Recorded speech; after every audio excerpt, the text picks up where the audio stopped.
their business skills and grow their businesses. We truly believe that the way you grow your business is improving. You can grow your business through improving your business skills. And so today, this is part of our series on sales. We're just going to talk a little bit about some basic sales steps, some basic sales skills.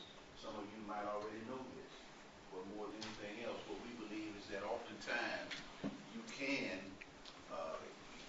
by accentuating something or by giving a nugget over and over and over, you realize that you'll get better in doing what you do. In today's environment, over 90% of small businesses are category zero. Category zero means that they're from 0 employees to 10 employees, and they're less than $1 million in sales. In some schools of thought, that's category 1. Whichever one it is, our desire is to move you from that category to the next category, which is $1 million to $20 million. And then the next category is 20 million to 100 million, and then after that, you're a major player. Growing your business involves a lot of things, but growing your customer base is tantamount to growing your business. I believe strongly, as we will see as we go through here, that there are no born salespeople. There's some fundamental steps involved in selling, and if you utilize these steps, regardless of how inept you may think you are, you practice these things, you'll become better at doing what you do, and your closed case to sales. I mean, more people you talk to will buy your product. We strongly believe that. So again, we welcome you today as we go through this. It may last 3 hours, it may last less. We're going to touch on a few things, take your notes, ask questions. I think I'm kind of, I won't say that I'm an expert at sales, but my career was with a major telephone utility, now called AT&T. I started with Southern Bell, then they changed the name to Bell South. Now it's AT&T Circle Complete. I retired in 1996, took an early retirement from them as Assistant Vice President of Sales and Marketing in Florida. I ran teams and sales organizations in Georgia, Florida, and North Carolina. Our teams were always follow these basic steps that we learned over the years. You know, we were pretty successful. I bought into this, and I just believe, like Michael Jordan, was the greatest basketball player. I'm not Kobe Bryant fan, for those of you who like Kobe Bryant. Michael Jordan is my guy. He'll always be my guy. Greatest basketball player that ever lived. But he was all about fundamentals. And if you're fundamentally sound, you'll do well at whatever you do. Michael Jordan, every time he shot a jump shot, it was always the same. Knees bent, elbows tucked, wrist in the right place, shooting a free throw, the same thing. Some of you don't like O.J. Simpson, but from the standpoint of a running back, if you ever watched him run, he was fundamentally sound, following his blocks. I could go on and on. You got to have sound fundamentals. If we utilize sound fundamentals, even in our marriages, things might work out better. But that's a whole other story. So this morning, I want to thank y'all for coming. There may be some other people who come in, and as they come in, we're just going to continue on. Today, we'll do something a little different. We've got a lot of information to cover, but I think it's important that we know who's in the house. So I'm going to start over here, and we're going to, if you just would, want to get an idea of what your sales intelligence is by getting up and giving us a short, 1 minute or less, elevator spiel on who you are, what you do, and if you can work all that into what you might be looking for in today's lesson, let's go for it. Good morning. My name is Robin Hanna with Pascore Holdings. We're a construction service company. We're based out of Orlando. I work with a Cornegate conglomeration, so we're all over the world. We don't know where we're going to be headed next. We're service-oriented construction management, physical construction, general contracting, property management, and I was invited to the workshop, and I'm always here looking for another pointer to make my tomorrow a little bit better, especially with the economy, with the construction market the way it is. I'll take any little edges I can pick up.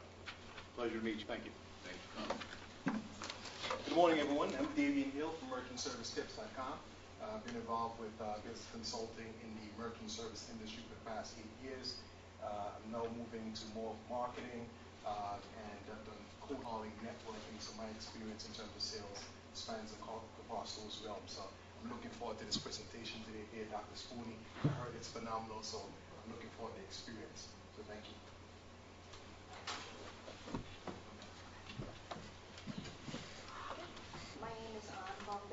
And I'm with Innovative Realty Solutions Group and DreamsMate Inc. Innovative Realty, I do mainly with commercial and residential properties, but I do specialize in short sales. I've been doing short sales since 2006, where I own the company DreamsMate Inc. And the short sales are actually free for the buyers and sellers, and we protect the realtor's commission. And I'm here today to learn something new.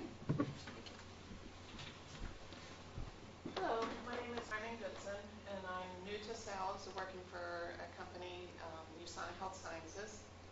They are based out of Utah, Salt Lake City, so I'm here to try to get a firm grip on it from the get-go. So. Good morning, my name is Lavinia Hart, and I'm with FedEx. I've been with FedEx for 17 years, and I have 8 years of sales experience, and I'm here to have a refresher course. Say it now. Good morning. My name is Oliver Gray. I'm originally from Philadelphia, Pennsylvania. I've been here in Florida for 6 years. I'm currently in the NFL National Football League with the Tampa Bay Bucks. I sell season tickets. Previous to that, I was with Verizon Wireless for 14 years. And before that, I sold cosmetics for 2 years. So I have a total of 16 years sales experience. So I'm just trying to, stay on top of my game. That's why I'm here. I'm Paul Chisholm. I'm an accountant. And if you know anything about an accountant, sales is the last thing you want to hear about an accountant. Well, I have my own business, so I'm trying to get some sales tips from Dr. Spooney to see, how it can push me from the next level, from 0 to what? Phase 1.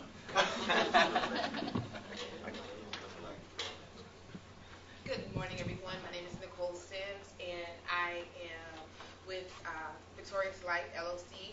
We provide childcare services based on a play-based curriculum or a college prep curriculum, depending on parents' choice or preference.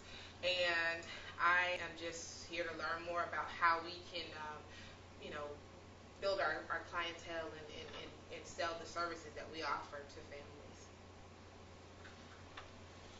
Good morning, I'm Jessica Burns with R.L. Burns Inc. I work in business development and marketing.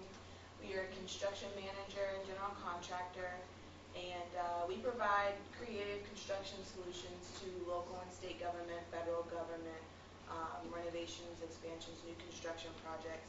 And for those of you who are familiar with construction, you know that most of our work comes from a bid process, either a hard bid or proposal. But now, in this economic time, we're seeing a lot less of that. So I'm just looking for ways to kind of think outside the box, different ways to keep in touch with current clients and new clients, even if they don't have any work, and trying to get something negotiated or something non-traditional. So. Good morning. My name is Janet Green. I'm with Jamaica Global Throwdown Catering Services. We are a catering service, and we offer Jamaican food, American food, and some Italian food. The reason why I'm here today is to improve on my sales skills. I have over 20 years of HR experience, and yes, we did some sales with an HR background, but again, I'm here to improve on my HR skills. My sales skills. Hello, my name is Roy Mitchell Evans II, and I'm the president of the Jericho Broadcast Networks. Here to learn and to also see what Dr. Spooney has and get them out online.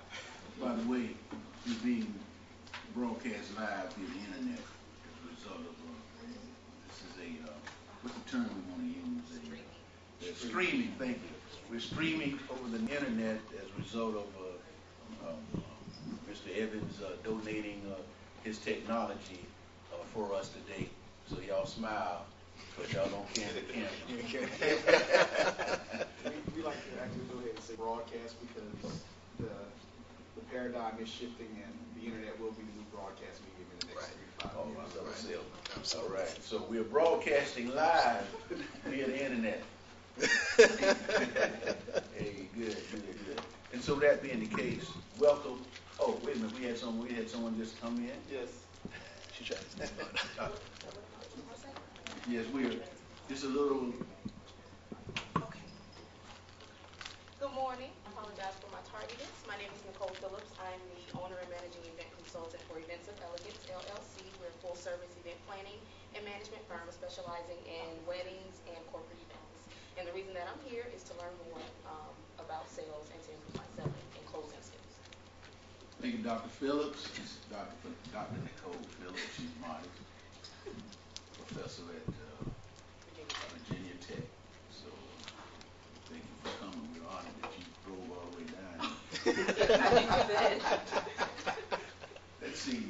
Okay, we got 2 other individuals. We're just telling who we are and a little bit about our company. Okay. Hello, everyone. Hey. My name is Mara Belts. I am from Florida Citrus Sports at the Citrus Bowl.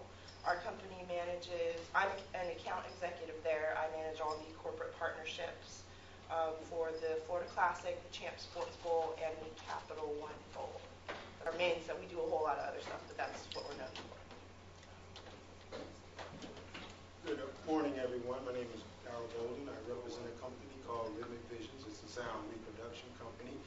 They say that during the course of your lifetime, you utilize 10% of your brain. I'm trying to add some more percentages to that. It's good. One of these days, I'd like to find out how you can add to that. I was just talking about my brain losing some of its power. I forget a whole lot of things. But one of the things that's hard not to forget are sales steps that you can use and that you really have embedded in your mind. And hopefully that's what we're going to be able to cover today. Thank you again thank you all for coming. Let's get into this thing because we really don't have enough time to cover our information. When we look at sales in the sales environment, first of all, the gentleman, is it Norm? Paul said that he was an accountant, and the last thing that an accountant wants to talk about is sales. I got to tell you this: anybody that's in business for yourself, or anybody that's in business, you need to understand that nothing happens until something is sold. Okay? Even getting a client. Clients coming by word of mouth, somebody's selling them to come to you, convincing them to make that phone call. And then when you get there, when they come to you, you have to convince them to do something so that there can be a transaction, that you can then use the great service and professionalism that you have to keep them. But somewhere along the line, you got to convince them on how to do that. And I think that if you understand that there's a process and a process involved in it, it can be better for us. I've heard that we've got construction, we've got real estate, we've got tickets for NFL games, and we got the citrus, whatever. Citrus, I don't say citrus bowling, but the citrus, what y'all call the citrus, Florida Citrus. Florida Citrus Sports. You know, we got events planners. Everybody's involved in sales. You got to understand. But there are 2 types of sales, if you will. There's sale that's B2B, which is business to business, and then there's sale that's business to consumer. Okay, business to consumer can also be a face-to-face sale where you are proactive. But a lot of people got to understand that some business to consumer is retail, and retail sales is a different vernacular because that involves you doing some advertising where people are pulled into your establishment. Once they come into the establishment, then you got to do a little something to find out what their needs are so you can meet their needs. See, then you fall into the sales vernacular. But business to business sales, there are several ways that we can do this. Everybody who wants to get a business, Jessica, you're looking to do something out of the box today. You're looking to go out and proactively recruit customers that you can establish relationships with so that when they get ready to do a bid, they will call you, all right? So you're not necessarily necessarily selling a product, you're selling your company. So how do you do that? Well, the first thing you do, let's look at a simple alignment. 5 basic steps. We're going to go through each one of them. The 5 basic steps of selling are preparation, approach, fact-finding or data gathering, the close, and implementation. Each one of these steps is critical. How many of you this morning woke up and just grabbed something to come here, or you planned what you're going to wear? I had him hanging. I'm playing. I did. I had to go. See, I had to shave my head every morning. I had to do stuff. I had to think about what I'm going to do. It was about time. How many of you don't plan anything? How many of you don't prepare to do anything? How many of you just do something? Y'all not raising your hand. Are these difficult questions? How many of y'all believe in preparation? Good. Okay. Thank you. That was a good question. All right. Preparation is, we need to prepare for everything, and even a sales call. When you get ready to make a sales call, one of the things that kills us or hurts us as salespeople is that we don't understand that to go see somebody to do business with them, I need to spend some time up front understanding and setting in my mind how I need to not attack them, but how I need to approach them, if you will. You see, when we look at the sales process, during the whole process, we ought to be, as salespeople, continually asking questions, because you can't solve problems unless you find out what the problem is. And you can't find out what the problem is unless you ask pertinent questions that can drive you to a solution using your product. So you got to ask questions, and the questions have to be germane to your product. Don't ask somebody how many children they got when you don't really sell diapers. Because that's really not germane. But that could help you as you begin to establish rapport with them. I say that facetiously, all right? But your questions that you ask ought to be continually driving or gaining information that's going to help you offer whatever the solution is that can come from using your product. We need to be listening all the time. A lot of times, a lot of salespeople don't listen. We're so busy trying to sell our product that we don't spend time listening to what the people are saying, and they may be talking and we talk over them, and we may miss an opportunity to solve a business problem or to overcome an objection that might come along down the road. We need to spend a little time building rapport. We need to spend more time establishing trust, developing credibility. All of these things, I believe, can start at preparation. And what do I mean by that? Okay. The first thing, everybody in here got a different market. The world is not your market. So what you got to do is do some preparation and identify who it is that you want to sell to. That's the first thing you do. If you're in event planning and you want to, and if your focus is on weddings, okay, then we need to find out whether or not your preparation will be, maybe I need to find, I don't know a whole lot about weddings, because I've been married 37 years, and so you only do that one time. So, excuse me, I only done it one time anyway. But my point is that I need to prepare a database of potential. I don't know who that database would be, but you need to give some thought to that. Who would I go and talk to? Would I sell to stores? Would I sell to, what did you say? Banquet halls. Would I sell to, are there other, are there wedding planners? Is that saying that would you work in concert with a wedding planner? Would I am the wedding. You're the wedding planner, all right. Yeah, okay. But other vendors, I mean, in your business, who would you contact? You're a caterer. So you got to develop a market and a list of clients. That's the first thing. Would you? Everybody, there's certain kinds of construction that you do. So you wouldn't contact everybody. It would be industry specific, all right? Let's say that you were in your construction piece, it was involving specifically cast metal for something. So we got to do some preparation. That's all my whole point is. Now you want to identify. So part of the preparation is I want to kind of identify who my target market is going to be from a basic standpoint. And then if I get these list of customers, then I need to start before I go see one, even before I go try to make an appointment. Because how many of y'all rather make a cold call? I ask the question how.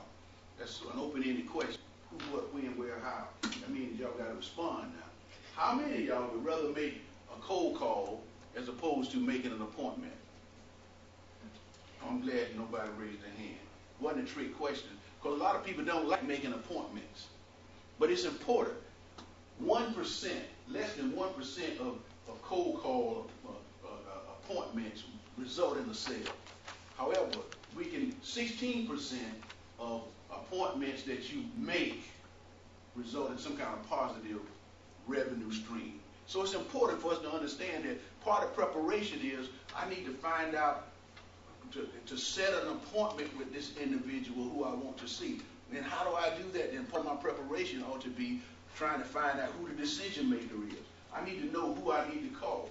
We don't spend enough time. I might need to go into the library and go into the financial section, into Dun & Bradstreet. Okay, Dun & Bradstreet Street is a big old thick book. There's a lot of volumes. It's got information on all types of companies, etc. I might want to go in there and go to D&B, spend my time in the library. You can buy it, but it's going to cost you about $1,200 if you want to buy the volume. But you could get it in the library, and it'll tell you who the decision makers are for companies, all that type of stuff. You might want to make a phone call and just ask to, this is who is your decision maker on these items. In other words, you got to do a little preparation up front. Then, part of your preparation ought to be identifying what kind of areas that you could impact in your business that it relates to whatever product you're trying to sell. Again, I'm going to go back to D&B. How many of you understand business ratios? Well, I won't say that. Business ratios are important. So sometimes I need to know if the D&B has a company, it's a public company, and the information is public, I'll be able to run some ratios and see what kind of profitability that they have. So that when I go talk to them, depending on what it is I'm selling, when I go talk to them, I'll be able to have some statistics and some facts that could help me sell. For instance, if I'm trying to establish a relationship through the Florida Citrus Bowl, and I'm going to see XYZ company, I might want to do a little research to find out, do they provide their employees with packages for incentive packages for at award banquets that could be our tickets. Do they try to sell to their clients by bringing them to major sporting events, etc., utilizing the facilities? But you got to do that research up front. Okay, you may or may not get the answer, but if you don't get the answer, part of preparation is I'll be able to write down some questions that I could get answered when I go sit down and talk to them after I make the appointment. But the best thing about preparation is if you prepare properly before you move into this thing, what you'll find out is that when you call to make the appointment, you'll be able to utilize some of the information that you gathered when you prepare to help solidify the appointment. Today, too many companies have professional gatekeepers. It's hard to get past that receptionist. It's hard to get past that administrative assistant. So to get to that person, you need to be more prepared so that you can get them to let you speak to the boss. It's easy to get past that person if in your research you found out that there's a direct line to that individual and you don't have to go to the receptionist. Am I right? And you can get that kind of information. But we got to spend the time up front for that, okay? All right? So preparation, approach, we're going to go through all of these. Let's see what's next.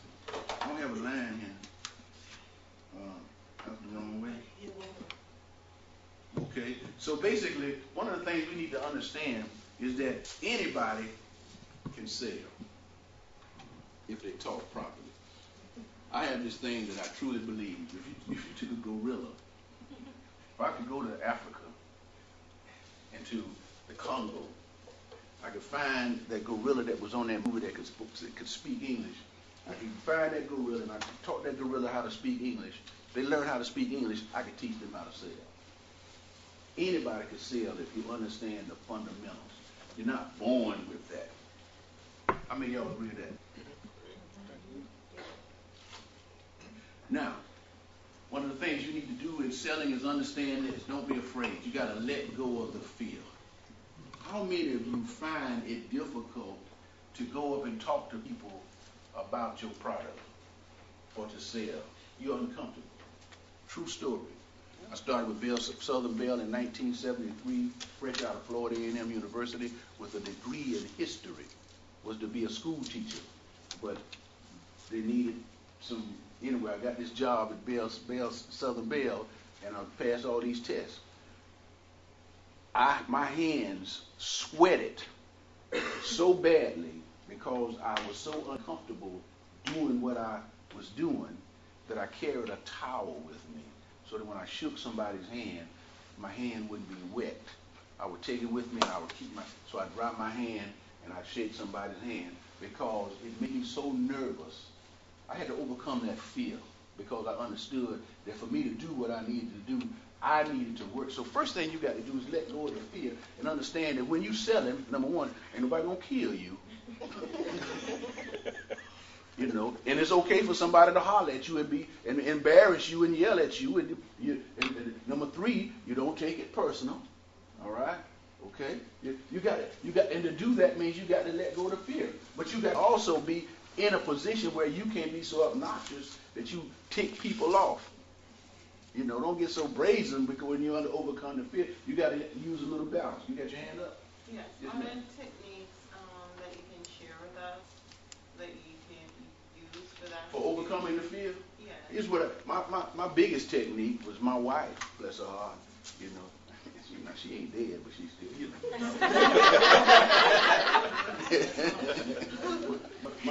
Because what I would do is, I understood in my mind that the more you do something, the more comfortable you become at it. And the reason that I was so nervous about doing what I was doing was because, I'll be very frank with you, this was 1973.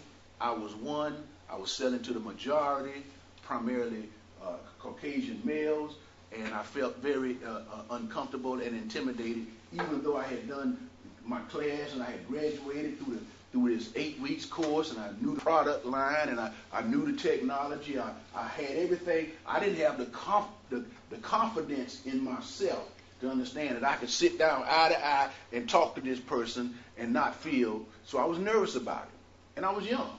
So what I did was, because I understood the process of repetitiveness, being an athlete, and that's, you know, you run the 26 buck over and over and over until you get it. You run the 22 buck track over and over and over. So what we tried to do, what we did was we practiced. And so while everybody else was out hanging out, I'd come home from work, and Gloria and she'd be the customer. I'd be the salesperson. Sometimes I would write the script. Sometimes I would tell her just say anything so I can answer it. I don't think, because one of the things I understand is that I understood. So what I'm saying is, what you have to do is practice it. Okay, that's number one. Okay, number two, you need to understand and be confident in the knowledge that you have of your product. Okay. It's for my class. It's for your class. Okay, all right. And so those are the two things that I would do if I were trying to get past that nervousness. Being an expert, 17 years in sales, 22 years, you said 22? 22 years You didn't say 22, I thought you said 22. Oh, you're 22 years old. Oh. All right. But were you nervous when you started doing I was it? very nervous. Okay, Yes. what did you do? Yes, I practiced, and exactly what you did. I practiced in front of friends and family and customers as well. Role play. Role play, that's it. You got to sell and get in the mirror. Who said the mirror? That's right, the mirror. I practice in front of the mirror a lot. Gentleman who took this course in February of 2009, we did the same thing last time we did it. He had a bid that he had submitted to the NFL that's when the Super Bowl was in Tampa. Was that 2009 or 2008? 2009. 2009, okay. Yeah, but just recently. Okay, so he had submitted a bid and had lost the bid and lost the position.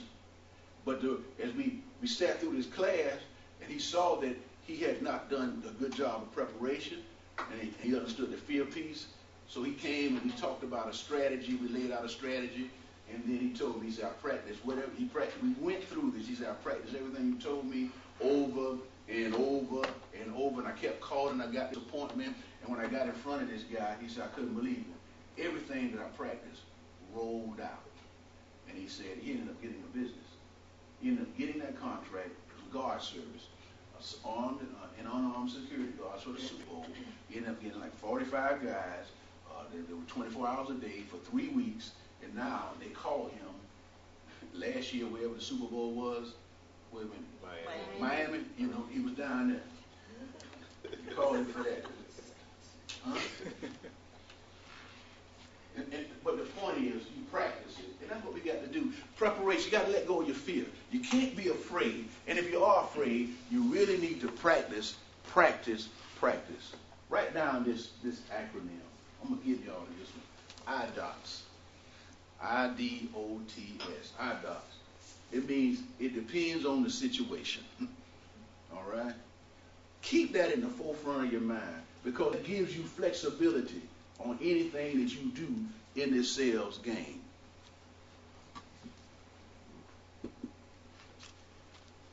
My goodness.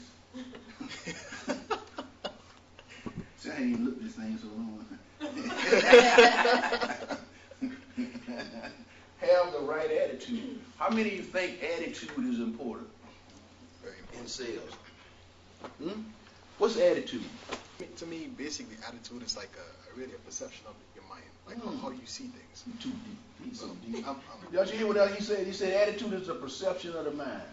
You know, that means attitude is your reality. It's your reality, yeah. So what I want to buy from you, if you came into my office, sat down in front of me, in front of an appointment, and you and even though you were saying all the right things, your face all. What do you think? Wouldn't be interesting. Wouldn't be, yeah, you know, huh? Attitude. What I want to have, what I want to sell, what I want to buy a product from you. If you come into my business and you're trying to get me to do an event planning thing, and you all cutesy and not professional, your attitude is that you ain't serious about this. Huh? I wouldn't hire myself. See that? That's what I'm talking. So attitude is important. Attitude. You wake up in the morning, you need to get you do an attitude exercise. I can't tell you what that is. Each one of you ought to get your own though. You ought to do something. Wake up in the morning, make some kind of connection. All right? Get your attitude right so you can go out here and do this thing. My attitude had to change.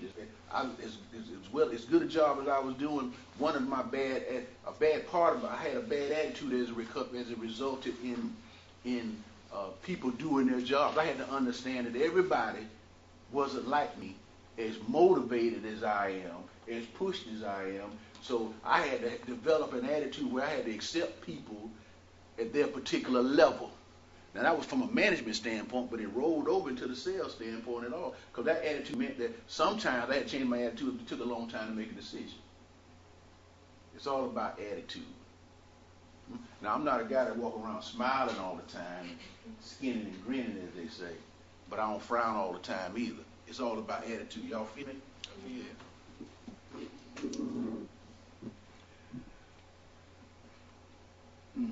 Selling or helping? How many of you, how many of you think that when you're selling somebody, you're helping them? And you can't help somebody unless you know what they need help in. All right? You see, the other day I was at a function and a young lady that's in the real estate business, she came up and she showed me her business card, and immediately she started interrogating me on where you live.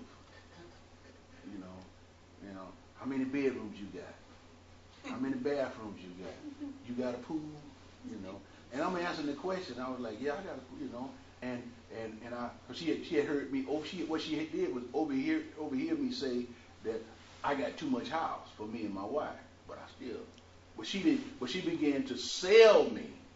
Actually, she began to irritate me because she didn't qualify. She wasn't trying to help me. She was trying to make a sale. Huh? When you're selling tickets, for the Tampa Bay Buckets, the Buccaneers. It's good. You want to help somebody. You want to put them. My season the tickets that I got for the Magic last year, the few that I got, the tickets that I got was because somebody helped me make a decision financially to get in a spot that I can afford and could see well. All right.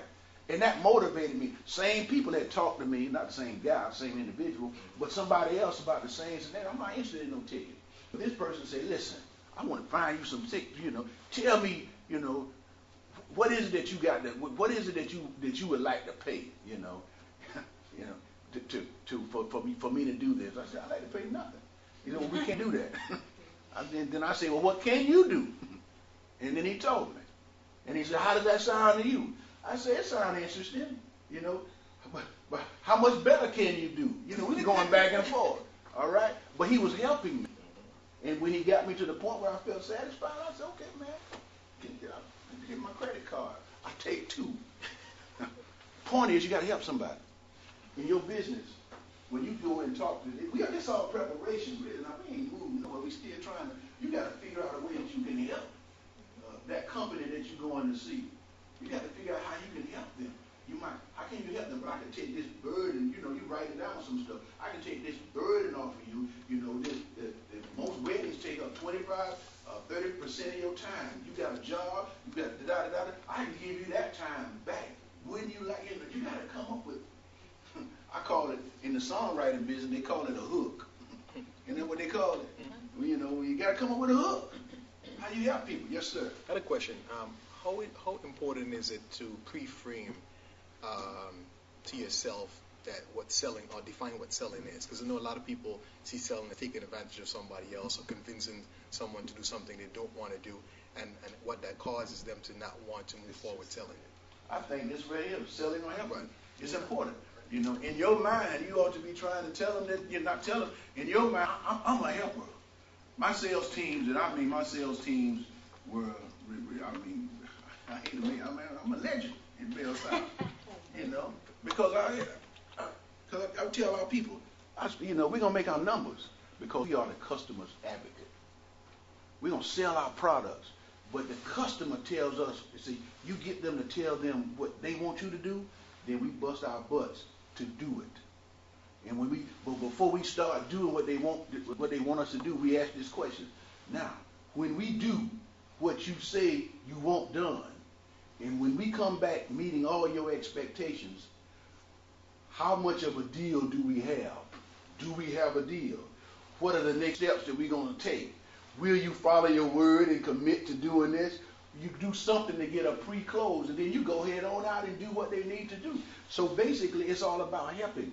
Always consider yourself in the sales world as the customer's advocate.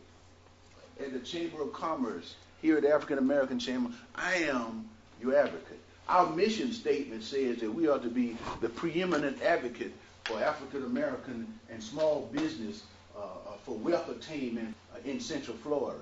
For me, that means I need to help you get some business. Not just doing this, but I sell when I call you up and say, hey, so-and-so is doing such and such and such. Why don't you call them and tell them that I told you to call them because they're doing A, B, C, D. And you make that phone call, you might get that. I'm helping you, but I'm selling and doing that because I'm being your advocate. Y'all agree with that? Absolutely. So do you see? So if you getting ready to you let go of the fear, you start practicing, you got the right attitude, you determine whether you're selling, you understand that you're not selling but you're helping. Do you think that I can help you do better what you do? Yes.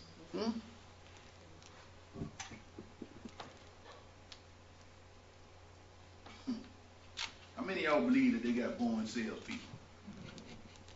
I'm glad I got a class that finally, because I had some folk that raised their hand. There's some people who have a gift of gab. But that's almost like saying you got born surgeons. A born dentist. Can you imagine a 3-year-old coming, somebody just born, just out the womb. Just born, and all of a sudden they're trying to pull your teeth. How How about somebody just out the room all trying to sell you a product? Anybody born salesperson? You might have a gift of gab, but unless you got these fundamental steps, you know, you just lucky. And I don't really believe in luck. Okay, but I do believe that if you are being lucky, you can get luckier when you start putting some formality to these steps, to the steps that you use. All right. So now we're going to talk about preparation a little bit more. We already talked about it a little bit. You know, you want to develop a list of suspects. Can somebody tell me the difference in a suspect and a prospect? Not all at one time. Come on. Yes. Come on. I would think a suspect is one who you suspect as a potential client, and then you verify, you know, that they really are, and then they become a prospect. Exactly. Yeah. You know, you got a list. Your list is not a list of prospects.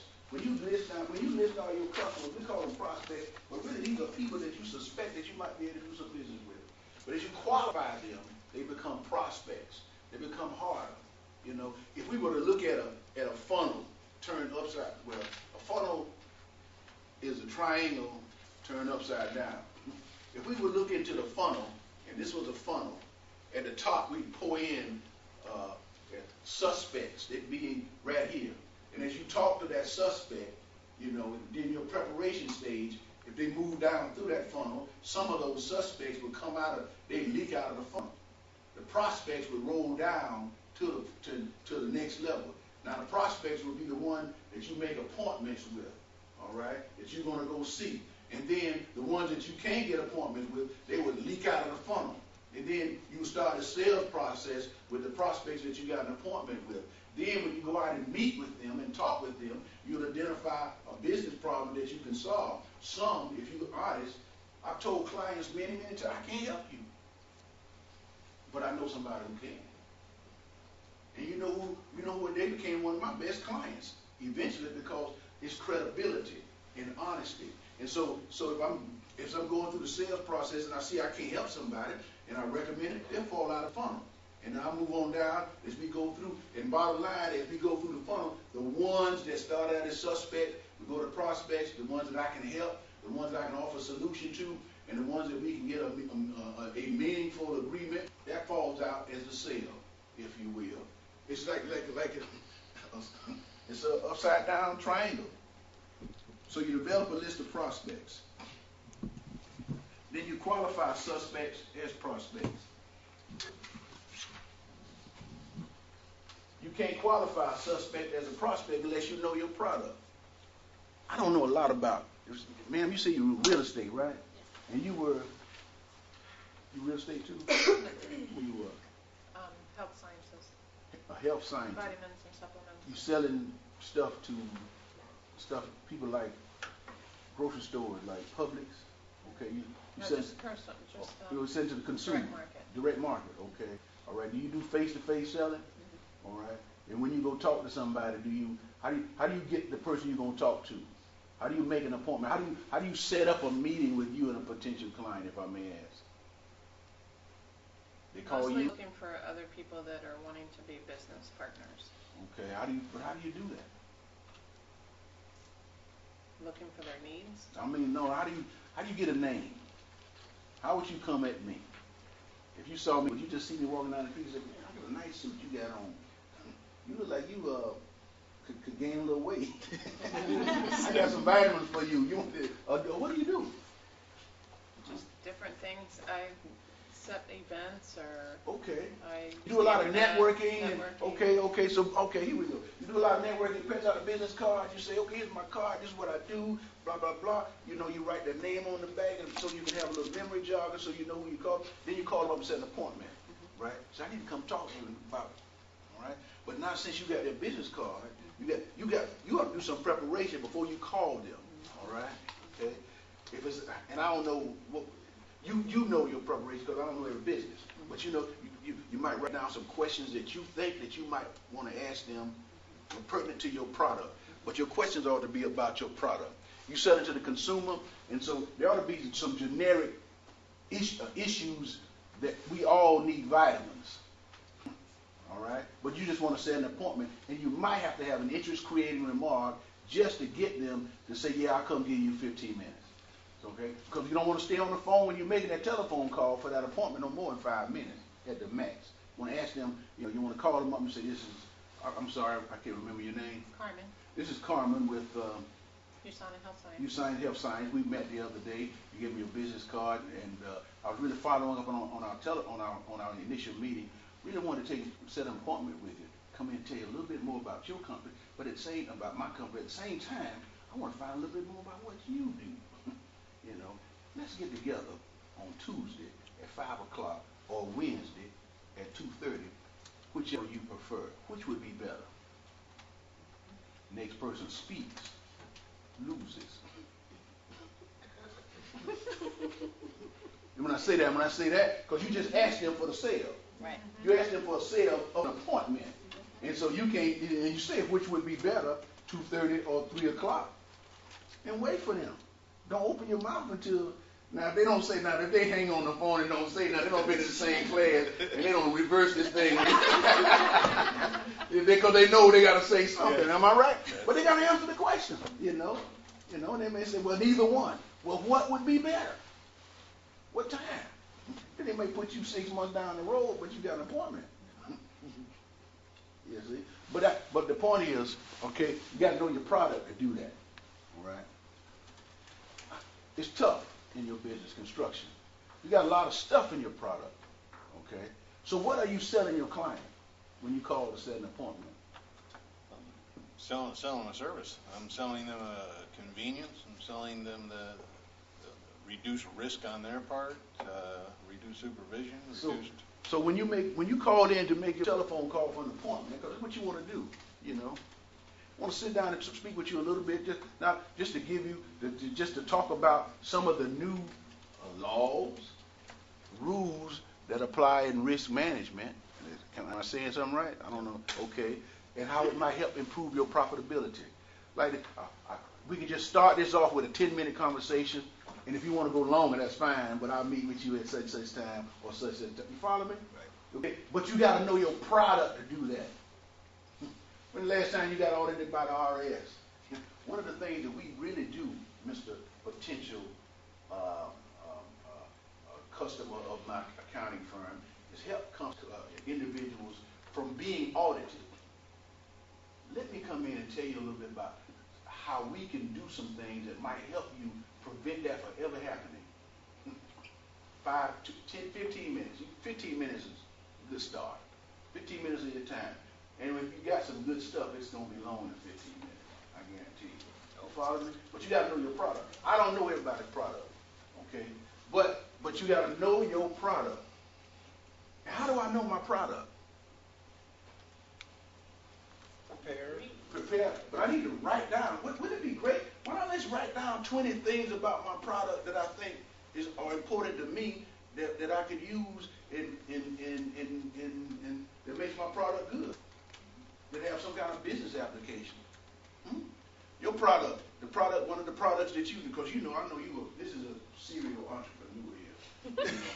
You know a serial, he just got business going out of yin yang. And one of the things he got is merchant services, where credit card. Right, so we help businesses who need to accept credit cards, and those who are already accepting credit cards reduce the cost that they already pay. So one of his lead is that in today's environment, with the economy being what it is, I know you're always looking at ways in which you can reduce your costs. Absolutely. Stay current.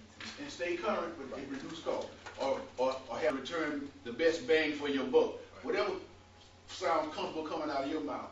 I got something I'll show you 15 minutes. And at least I can look at what you got and see if you're getting maximum return from it at no cost. Which is what I used to use in Bill South all the time when I was at the entry-level salesperson. My thing was I'll come in and do an evaluation of telecommunications at no cost. I'll take a look at your whole system. And if I find some situations, we work with it. If not, you have a nice report from me. You said you got a nice telecommunications and data communications operation, everything look cool. And everybody just take that, And then to do that, all I would walk around is just, while I'm walking around, looking at all the equipment, I'm talking to everybody who's sitting next to a telephone, getting some information that I can use when I go back to the boss. Gotta know my product. Gotta know my product. Your product is a hard product because you construction management. But your product is also, It's the service. The service is what we sell. see, that's what I'm saying. Your product is service. So you're time, when you're selling service, you're reducing somebody's time. All right? And risk. In risk, you know, see, all right? Your product is good food. You know, you eat my food, you sure enough ain't gonna get no indigestion. This finger-licking, this jerk chicken so good, the only problem you might have is you might want to eat your finger. See, that's catchy, but that'll work. She's selling experience, actually. She's selling experience. I mean, because I got a nub here from when I ate that chicken the other day.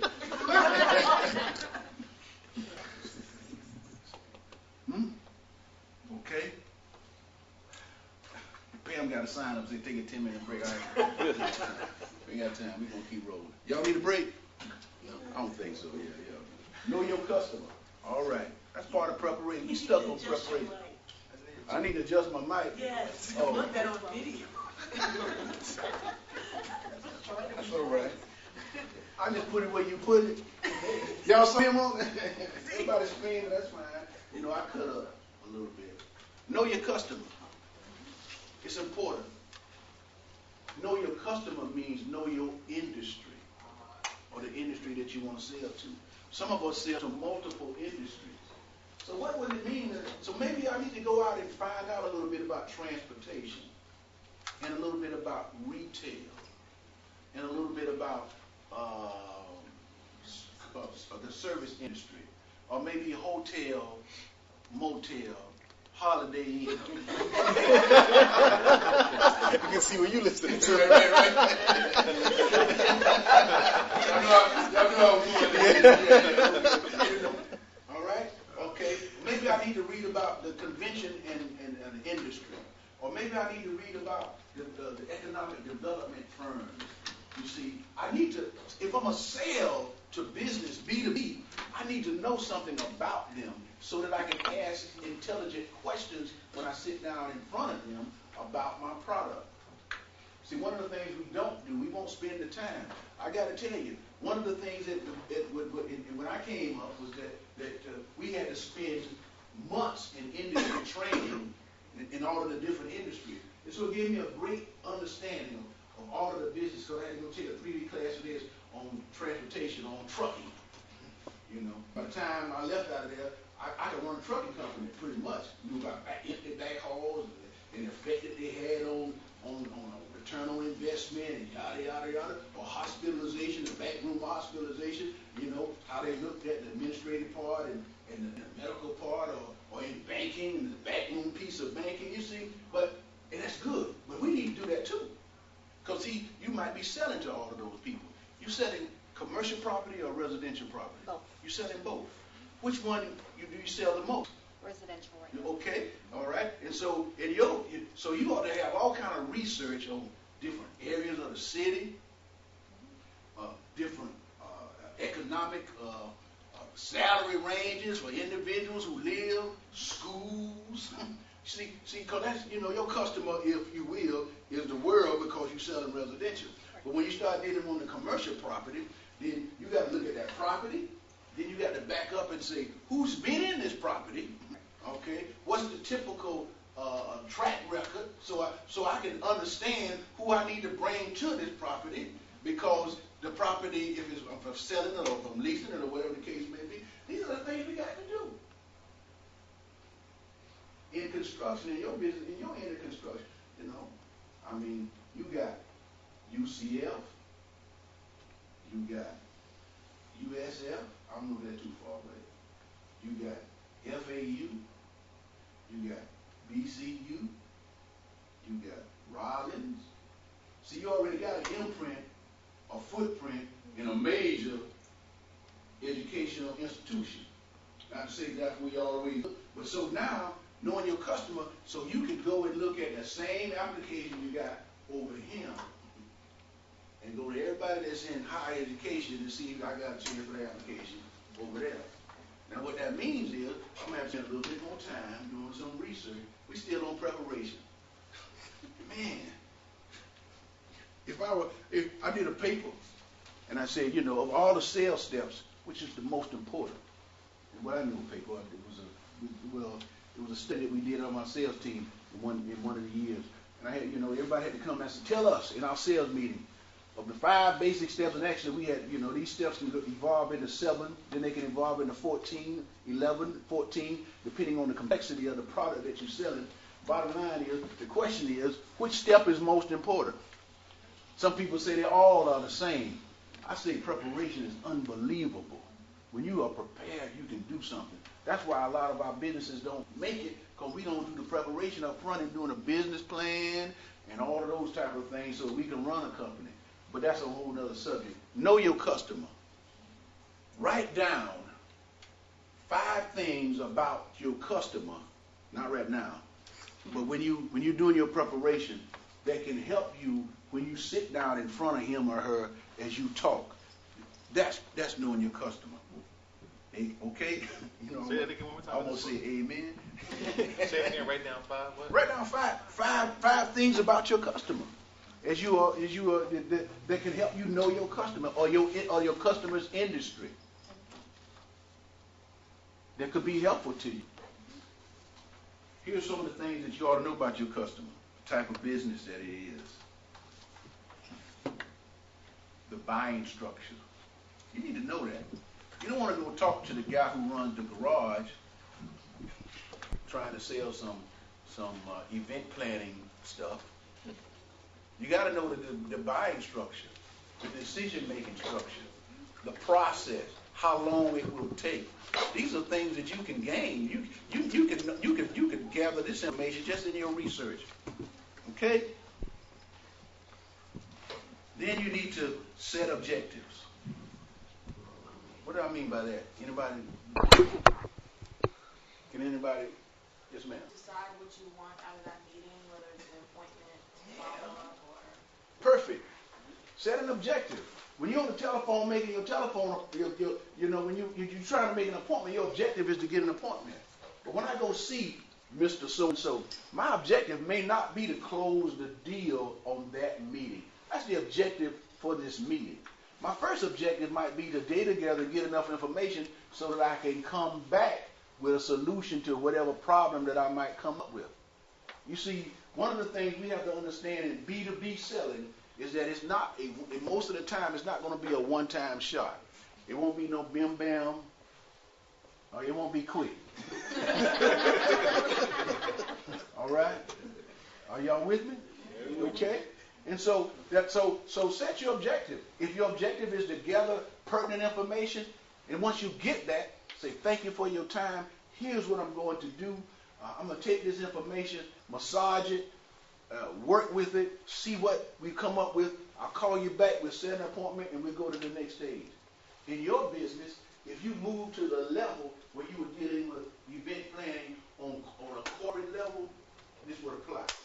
For weddings, maybe, okay, because it could be in your first, because, and I was thinking it apply even in weddings, because they're just not talking to you.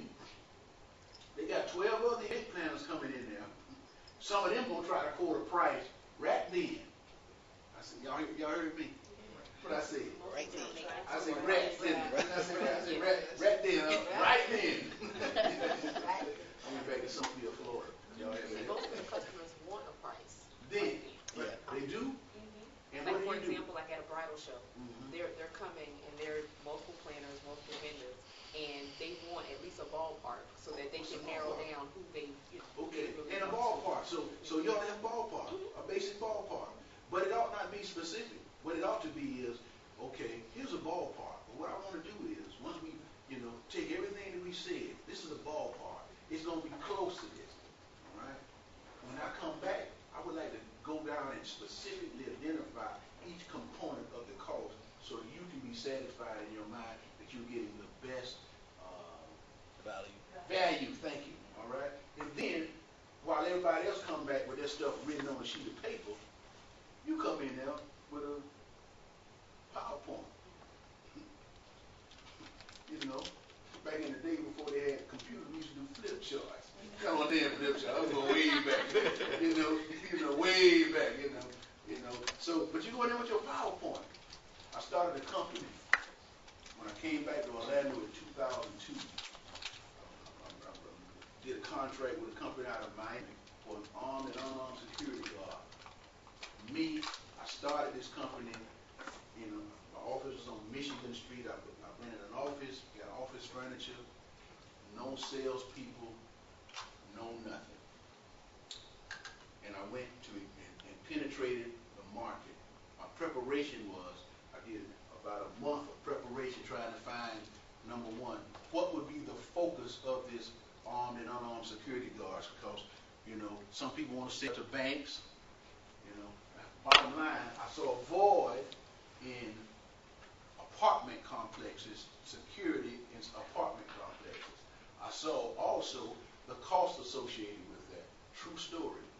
But what I also saw was that most of the security organizations, when they presented a proposal to somebody, it was the price structure written out on 8.5 by 11, maybe a type letter, like look nice.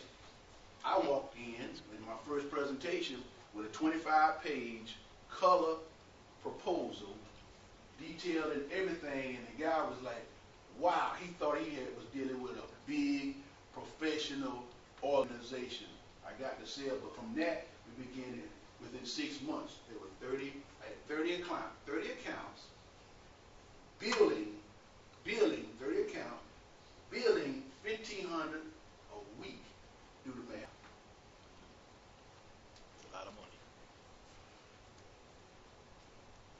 Because I did preparation, because I understood my customer, I understood the buying structure, I set objectives when I went to see some of those accounts, it took me 4 or 5 visits to get them, because every time I went to see them, part of my research was to go down to the Orange County and the Orlando Police Department and pull up the report for that area to see how many times the police had been to that address. And so when you, an apartment address, Right. and so when you walk in there and they say, oh, we got stuff, it's good. I said, well, when you're at home, because you don't live out here, but at night, the freaks come out. They get crazy up in here at night, They come in here 2 times a week. You don't even know about this, what's your occupancy rate? What was it last year? Well, last year was 99%. What is it now? 85. Duh. right, And so, preparation, okay?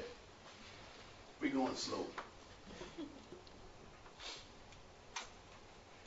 Long-term objectives, short-term objectives. Long-term is what? I want to establish a relationship with these people that can be meaningful, that they can deal with me more and more and more. All this is part of, I'm trying to determine that. In your business, you'll be surprised. If you sell a package in 2010 to Publix, your goal ought to be to set them where in 2011, see, y'all heard what I said? 11. In 2011, in 2012, 2013, that they are repetitive. So your long-term goal is not to sell them 12, 13, 14, and 15. Your long-term goal is to establish a relationship where your customer service is going to exceed their expectations, thereby causing them to repetitively want to deal with you. Y'all follow me? Yes. You see, you're not in, I tell people all the time, you're not in business to make money. How many of y'all think y'all in business to make money? You're in business to provide superb customer satisfaction. Because when you provide superb customer satisfaction, the customers will come and continue to deal with you, and then the byproduct of your good customer satisfaction and meeting their expectation will be they will buy your stuff and you will make money. We don't eat to live, do we? We don't live to eat. That's what we don't live to eat, do we? But we have to eat to live. And so I use that as an example. I don't, and the same thing, so when you're dealing with these clients, you understand your long-term goal is to make them a repetitive client, even on a retail. How can I make somebody, if I'm an event planner, a repetitive customer, because you don't want them to get married at one time. But then they have Come on. They got who? They have babies. They got babies and they got cousins. Right, and they have Nene and all of them, Uncle Joe, and everybody got Uncle John, you got kids, you do a good job, you exceed their expectations, they pass the word along, that's being repetitive, but that's a parallel, that's not a vertical. Yeah, that's a parallel, that's not a vertical relationship, that's a parallel relationship. That's what you want to do. You really want this relationship to be such that when you start setting your objectives, you want it to be vertical and parallel. You want them to reach out for you and touch. And so, this is almost to the end of this, I think. We want to develop questions. Now, we're still on preparation. You got to develop, I need to be able to talk intelligently to my client when I'm sitting down. I want to spend a few moments with you. First of all, I thank you, Mr. Hill, for taking a few moments of your time to come in and talk with me. I realize I'm extremely busy. First, let me just give you a 2-minute capsule of what I do. And then what I want to do is, after I do that, I want to ask you a few questions about your business so that I can have a better understanding of what you do to see if there's a mesh for what we offer. Because the worst thing for me is to provide you with a solution that won't work. So here's what we do. Then you explain about what you do. He said, now that I'm done with that being said, let me ask you. Now I got to ask some pertinent questions about his company or her company that's relative to the product that I'm trying to sell. Okay? And in your case, how often do you do, I don't know, construction? When did you do, what was your last major construction job? I guess are you selling to other construction companies? Who are you selling to? Selling to clients. I mean, who are the clients? Whoever has the need. Who need to build a building? Tenant fit out, rehab, brand new building, Burns Construction. So you could ask. So if you were talking to Burns Construction, you could ask them, when was the last major project? What was your last major project? Would that be a good question? Yesterday I got a phone call. Hey, can you do this? Yes, I can. The answer is always yes, I can. Then we figure out how to get it done. Bottom line is, you got to ask some questions that's going to drive them to use your product. And again, you know your product. That's what we talked about that up front. You got to develop a line of questions where you don't look like a dummy just asking them 20 questions. You want to ask them some pertinent questions. What happens when you don't meet your client's expectations? What are the ramifications of you not meeting the specific date in construction? How much money could you lose for that? These are some of the questions that you could be asking whoever you're sitting across from on a construction standpoint.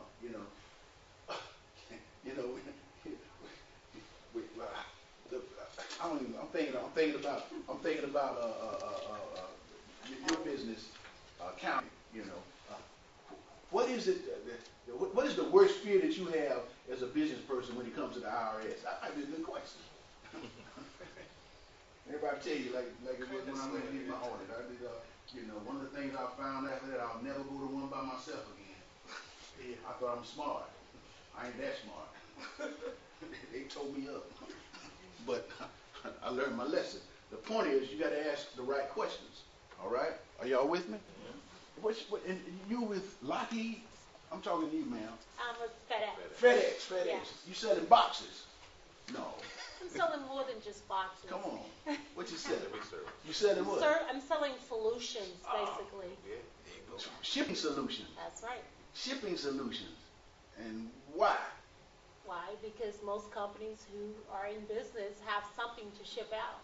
Okay. Yeah. And so when you talk to them, your questions, are they driven financially or are they driven operationally? It depends. Yeah, it depends. It depends. Yeah. In your preparation. The whole point is you know your product. Right. It depends. Sometimes you can talk finance. Sometimes you can talk operations. Then you take the operations, you're going to have to convert the operational void into a dollar figure, because one thing that's going to drive everybody is that not how much it costs, as much as how much can it save me or make me or improve my operation. this is what you talk about. I'm gonna lower your costs yet improve your operation. I'm gonna reduce the amount of time of getting some information from point A to point B, okay, by using this. And we're gonna do it in a manner wherein if it's through bulk pricing or whatever the case may be, right? Exactly. See, I never worked for FedEx. Hey, Doc, something I wanted to highlight because I thought this was very, very important and something I just learned. That's amazing. When you pre-framed the appointment, when you sat with the customer in front of me and you said pre-frame. I'm country. Oh.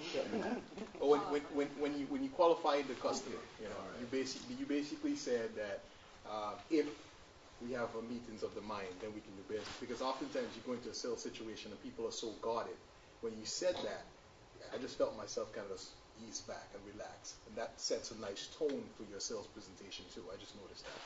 Now, and you know what? Excellent point. Because now, why did you relax? Well, because you feel like that you're not having to make a decision. And I gave you an expectation. Right, an exit really. An exit and an expectation that I had to meet for you. I said if we have a meeting of the mind. So now I really put it on him to really make the final decision, bottom line. And I wasn't going to be pressuring him. Right. Okay? Then I gave him a way out. If he didn't like it, now, we got to be professional. You can't get up in there talking about, you ain't buying my stuff. I don't know, I don't gave you everything you said, and you still ain't gonna, we can't do that now. Right? Right. Yeah, okay. It's 11:30. I think we can take a little break now. Yeah. All right. Let's take 5 minutes for a water break, or you can get your lunch if you want as well. It's 11:30. And yeah, those who need to go put some money in your meter. In 2011, we'll be moving, hopefully, to another facility. Apartment will be free. This whole center will be moving. I think so. That's going to be a blessing for us. No, that's what I'll do. Stay here. Please Y'all come back now. Don't leave. Leave your purses. Leave your wallet on the table. Right. Leave some.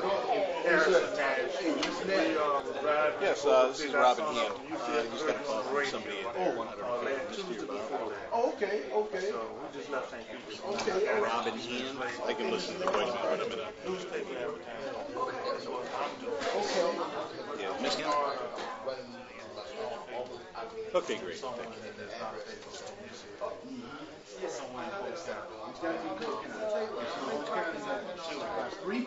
Hey, Misty, Robin, how are you? Oh, did you call? Yeah, I'm in the same conference that Jessica's in this morning.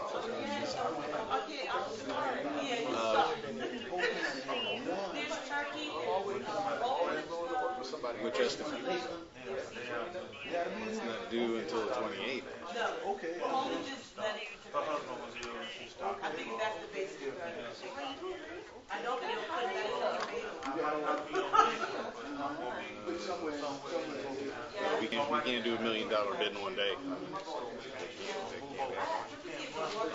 As soon as I get back to the office, let me see where Lonnie's on it. Okay. South Carolina State Valley, and I work for Savannah State under contract. I'm actually having a conversation call for commissioners together to see what we can do. So, the way that I've been trying to do. Mom's word. Get yourself eating, man. Oh yeah, no doubt. Put some quarters in the. Yeah, you better put some 50 cents, man. I know you got that big old. Get out of here. You're taking up 2 parking spots, man. This thing, can I see that first album that I missed? We're going to actually gonna work. It's going to be online.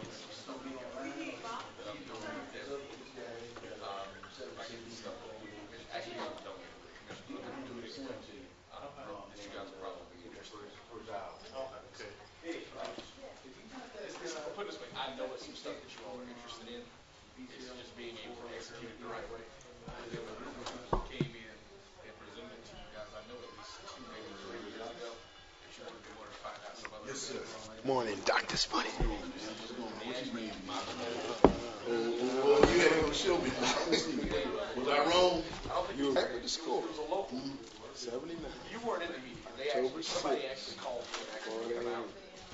And one of the people, the person, That's already done. So 77. Okay. Yes. So I was off. Wait a minute. Most of them are church. Who's it? This University of Florida. Okay, I mean, Miami. Okay, 79. So what was it, 1980? Yeah, I just was, you know, just had We dropped 13 to 6. 13 to 16. Okay. So 78 was when before that, was using my proposals, but I didn't say anything because I walked in and they're sitting there looking at me, my company Division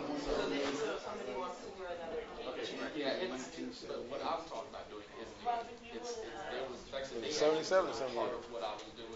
we were Division We 1 were talking AA. about doing a game. Division 1, Division 1 AA. The first year the 1 AA came out. Now we're in 78. I know. Yeah, that's why I told him, oh, he called me. And I was like, Now 77. I'll check on that. You check on 77. We were 11. I think it was like right when you were still in. So we were black. I still got my hand. No, the head guy. What was the head guy? 78. Well, maybe it was 78. Yes, that's why I I don't know. I checked. passed away, right? But okay. I had spoken to them, Did you so say I you knew used the that money? they really weren't. I mean, I knew then that they weren't really 8. trying to No, other games. so maybe They didn't come in with we money didn't. and all that. We wasn't national champs that year. When you told me, I was like, We just won the game, and we might have been 9-3 or something. I might, okay, something like that. Yeah. I might have been 77, you would definitely change. Right. 78 was 1 AA. It was 12 and 1. right. And then, another game. I don't understand why they say they go back to Tampa. I know Tampa's like that.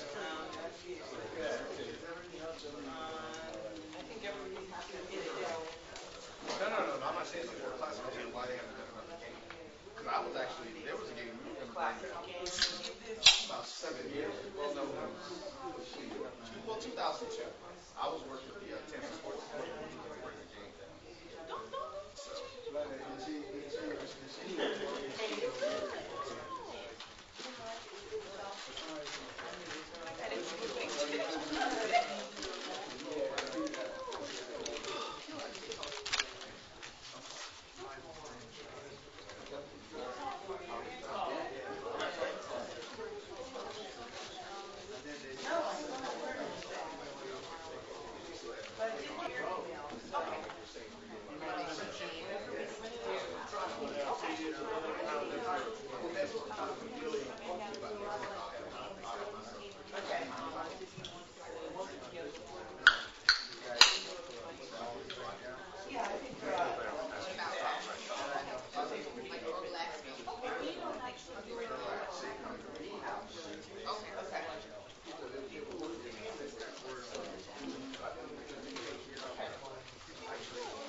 Change the chair. Too low for you.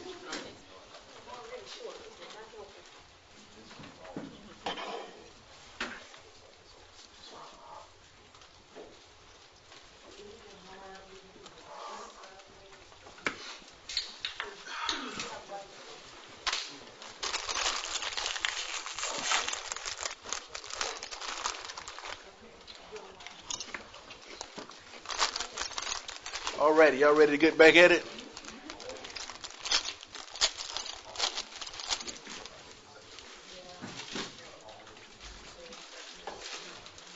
Okay. So we're gonna move past the preparation. We're gonna pick up now. We kind of beat that horse down to a pulp. He only got hooves left.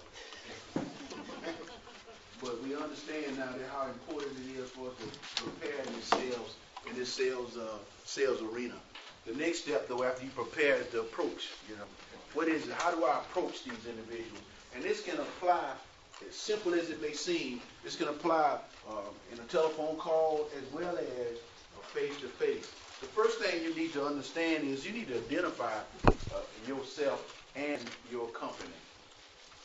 A lot of people don't realize that.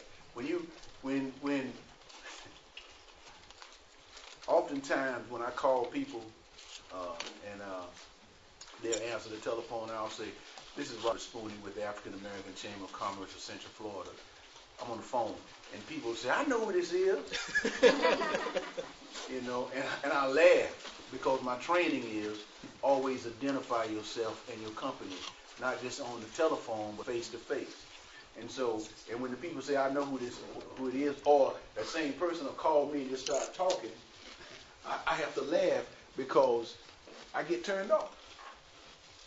There's a purpose in identifying yourself and your company when you go see somebody and on the telephone when you call somebody.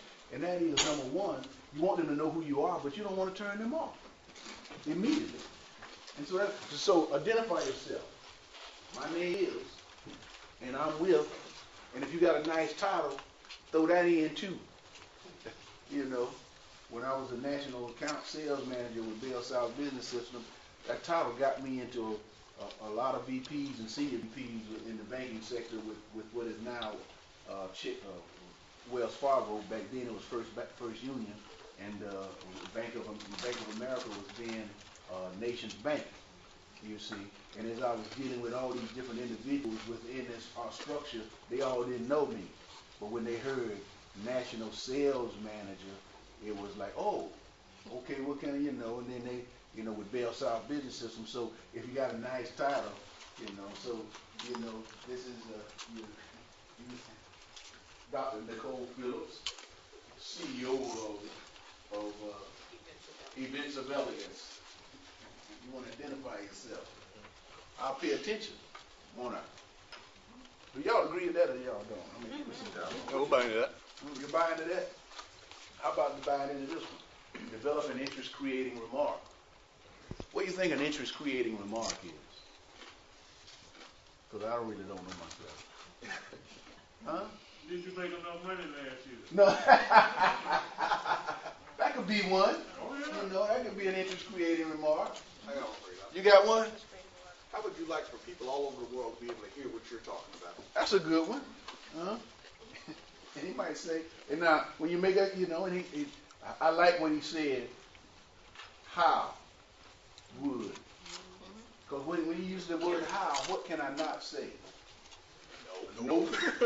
And yes, I got to answer that. That's right. I got to say, well, I can say, well, I don't know how I would feel about that. And if somebody answers like that, well, I don't know how I would feel about that. And then my question might be, why?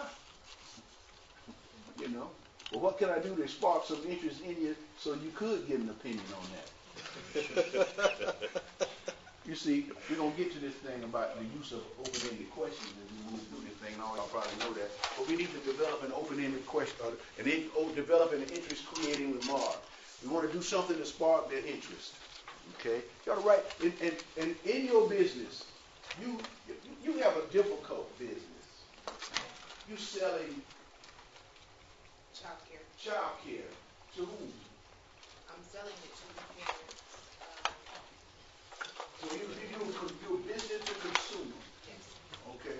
And now you could be aggressive in doing what you do. Because in your business, most people wait for folk to come to them with their children. You heard what I said? With their children. And say, but you can be proactive and go after and say, my name is Nicole Sims, and I'm the president and CEO of Victoria's Life LLC, or Tomorrow's Academy. Tomorrow's Academy. We are a child care center dedicated to so-and-so. Where today. Don't say all that. I won't say too much. Don't say too much. Okay. I'm calling you today to set an appointment with you to come out and talk with you about. Before you say I'm calling, you develop an interest creative remark.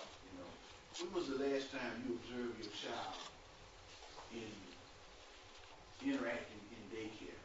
Are you daycare or are you a school, a charter It's school? preschool. It's preschool, okay. When was the last time, that's interest creative, I'm like, now look, I would like to come out for sure and talk with you, tell you about our organization, find out about what you need, because we can put you in a position where you can do that anytime you get back. That is something that you offer. Okay, all right? Interest creative remark. But see, now, what you can do, you can develop a list. How would you develop a list of folk with children that fall in your category? How you do that? I'm asking. How do I form my list? How would you form your list? Well, I start with people I know personally, and then I move out to my church and then to the community. Okay. I go where I know people have to go work and they need reliable child care services, and I speak with the people I know there in order to find out who might be in need of it. Okay, that's good. That's good. See, but you word of mouth, you can develop your own list. You can buy a list. They got lists that you can buy. Zip code written. You want some folk in the area, not zip code, it's zip code or area code. Zip code. Zip code written. And area code. And the list can also have families based on the census with children under the age of 5. Boom, bam, bam. Might cost you $150. You get that list, you call it, you can do whatever. You can be proactive. You can beat your pants off everybody else. Because see, everybody else wait for people. They set up, they build it, and they will come. You see, I don't believe in that. I believe in proactive sales. You might have a building there, but I got to go get them, and I got to pull them into my organization, not push them. And I pull them into my organization by being creative. Develop an interest creative remark around that, if you will. Also, we're going to get to this a little later, because Darian has a great knowledge in Social media? Social media, okay. Right. Which can be used to help market, to get people to where they want to talk to you, so you can use some of these skills that we're talking about. The next thing you got to understand on your approach. Now, I'm talking about the approach. When you go up to see somebody, you need to establish the purpose of the visit. Don't come wasting my time. In this office over here, I got to tell y'all. I'm going to tell y'all a little known Black history fact. It irritates me when somebody comes and say, I just stopped by your office. I was in the building and I just stopped by. You got a minute? And my answer is always no. Then I catch myself. See, yeah, come on in. My point is, when you go see somebody and you sit down with them, you need to have a purpose. So now when I talk to them, my name is Robert Spooney. I'm with the African American Chamber of Commerce of Central Florida. It just created a remark, be like, how about them dogs? Whatever. But and then I say, the reason I'm here today, Mr.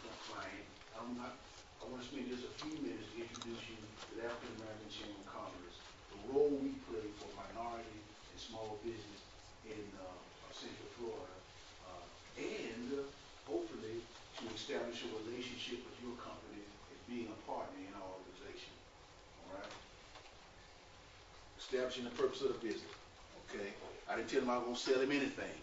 I want to tell him a little bit about my company, And then I was gonna see if we could establish a relationship. I didn't say I was gonna sell anything, did I? No. All right? Then, you know, you just can't start asking somebody questions in this business. I need your permission. What I would like to do, Mr. Client, you know, just to make sure that there's a match between our organizations, if you will, if you don't mind, I'd like to just ask you a few questions so that I can get a better understanding of what it is that you do to make sure that our time will be used in the most expeditious manner. You know, you don't mind if I write down, because you can ask somebody that I'm going to take questions, but I think that you also need to ask them permission for you to take notes. And don't go in there with a recorder. Talking about, I'm recording. Don't worry. How many of y'all use recorders on sales calls? Good. Don't do that. Don't do that. But take notes, okay? Gain agreements for your questions that you're going to ask. All right? And so that's the approach.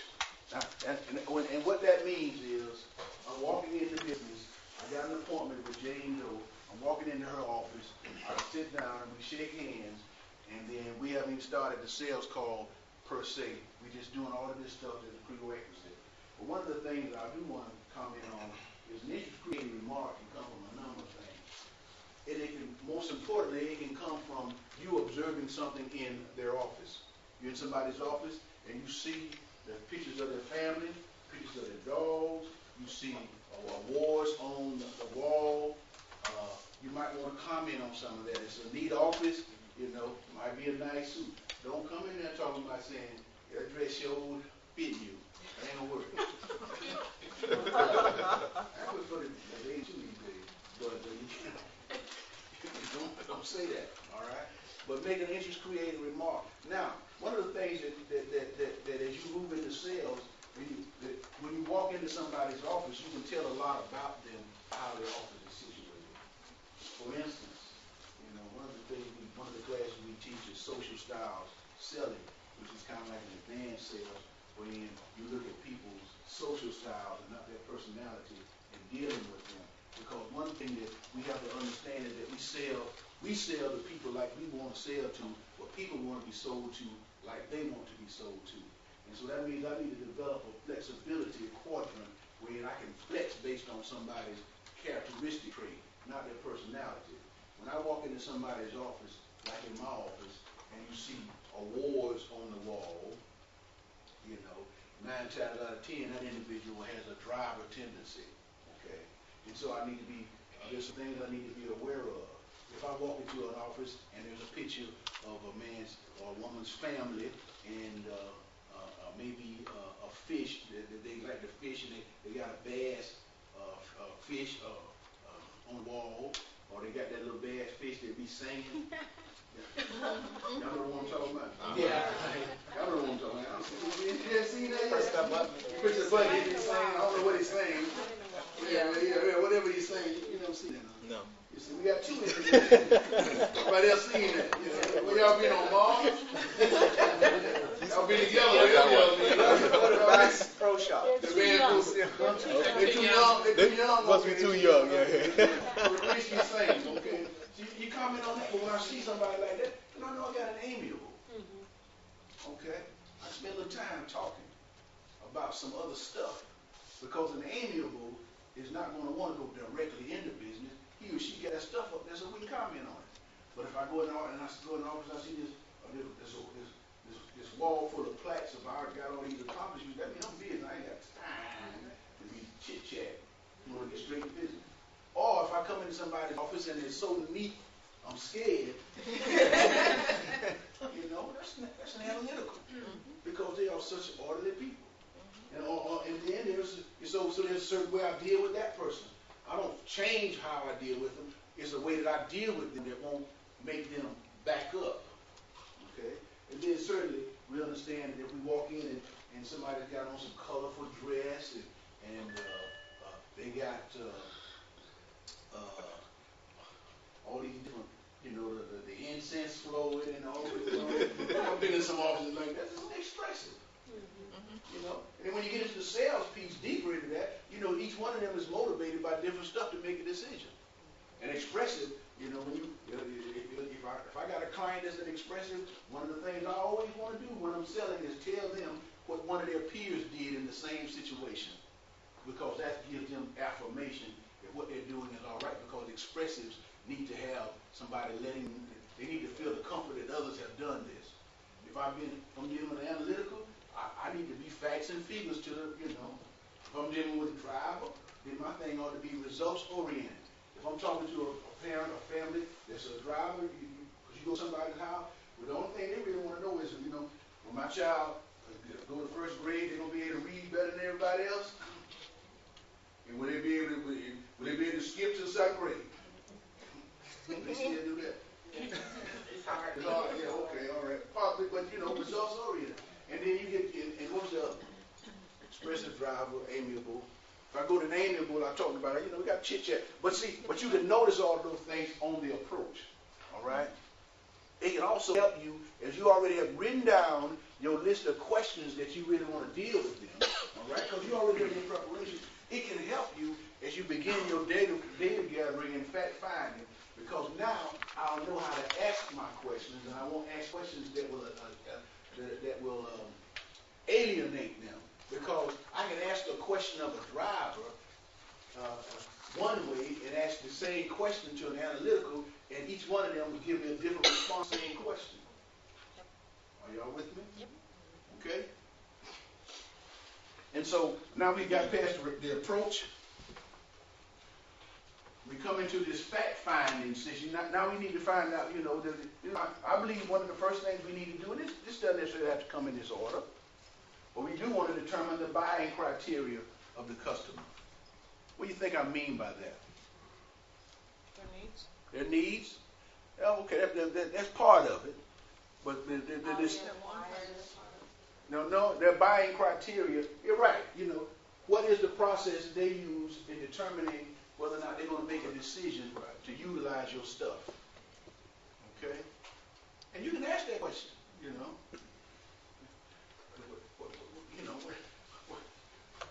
The question might be geared where, is it a financial, would a decision be a financial decision? Or would it be a decision based on operational improvement? What are some of the things that you do to help you make decisions in your business? What do you mean by that? Well, do you make a decision based on what something costs, or basically on how it can improve the operation of your company? Okay. Whichever way to answer that, give you an idea. If you say based on how much it costs, then if that's the case, then so you're telling me that most of your decisions you go with the least cost vendor. Well, no, that's not what I said. Okay.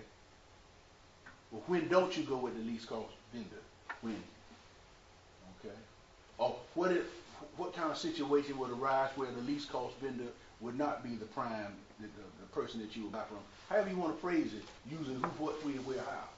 Okay? All right? Because you want them to give you some verbiage other than yes or no. So you want to determine the buying criteria.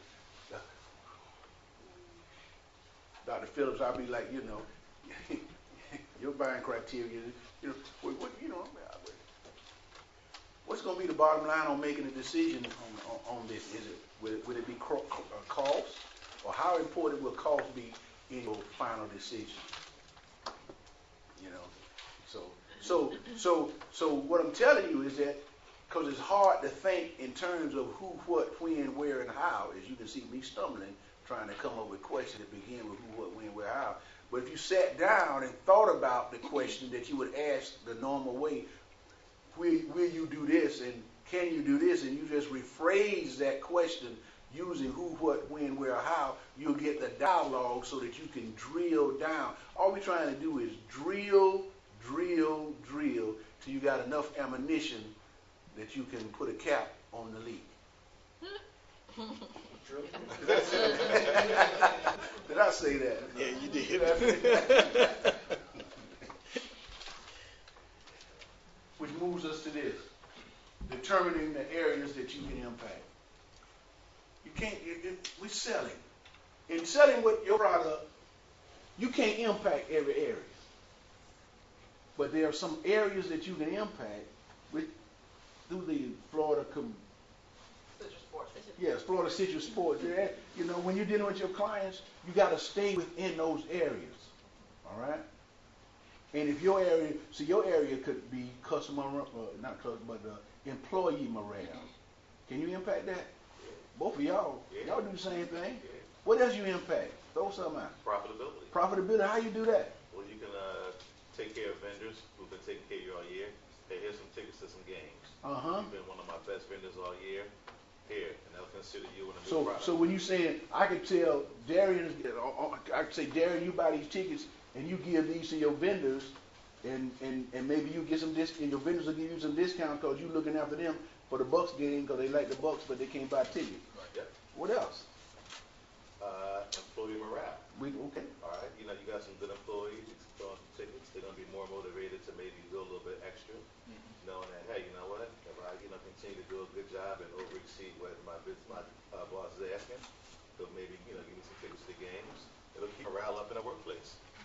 Think about this. One of the highest costs in business is employee turnover. Okay? You'd be surprised how employee morale relates to employee turnover. So what you really just said is, you can reduce my bottom line by helping me reduce my turnover. Because every time I get a new business, a new employee, it costs me X amount of dollars to train them. Okay?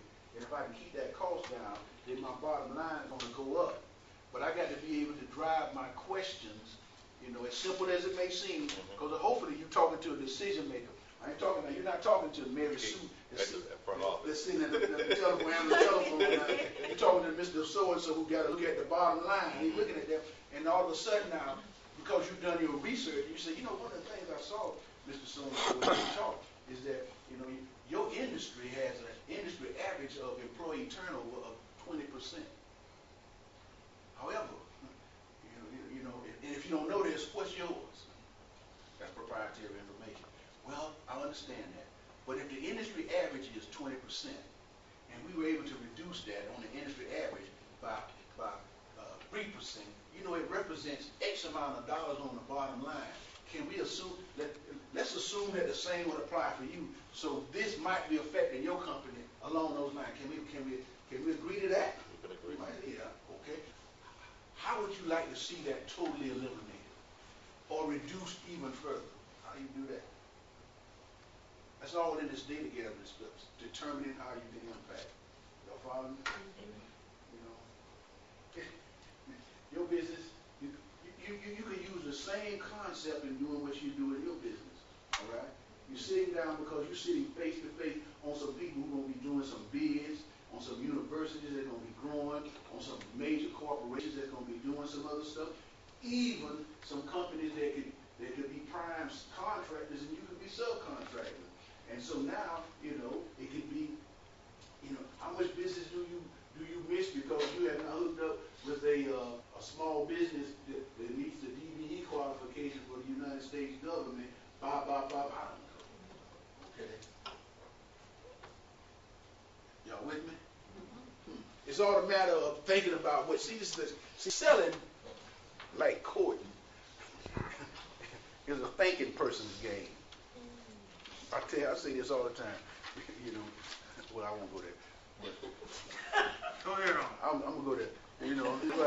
It's like being saved. Christianity. For those who Christians, it's a thinking man's game. Now think about what you do. It's a thinking man's game. It doesn't come natural.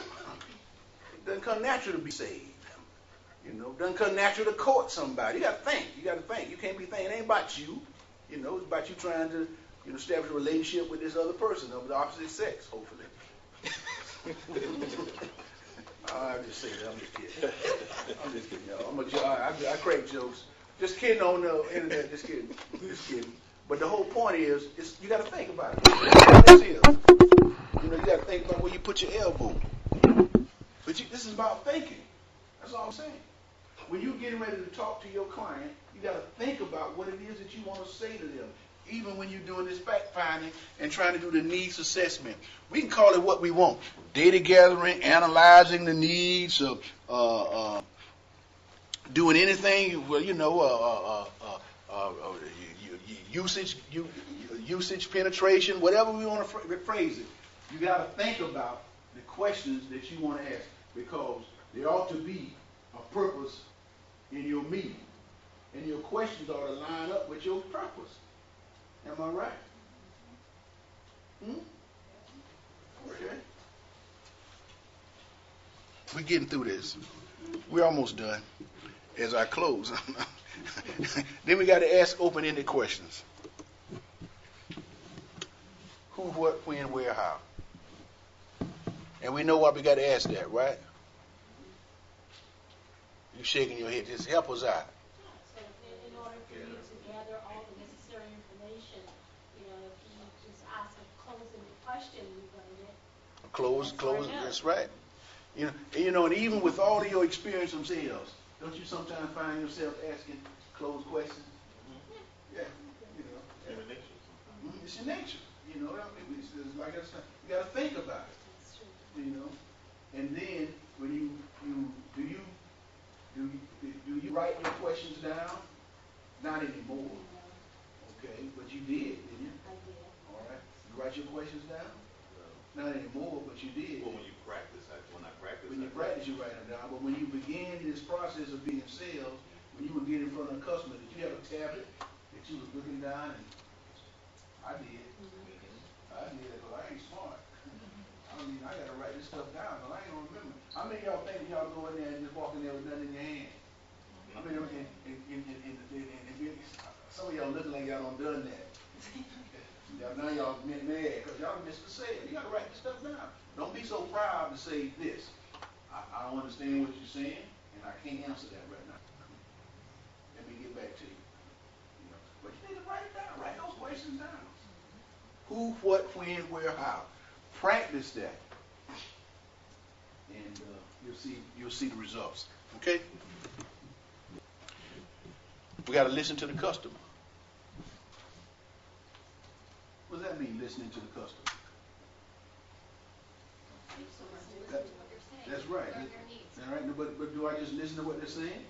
Listen between the lines. I listen between the lines, between the words. So I got to listen to their body language.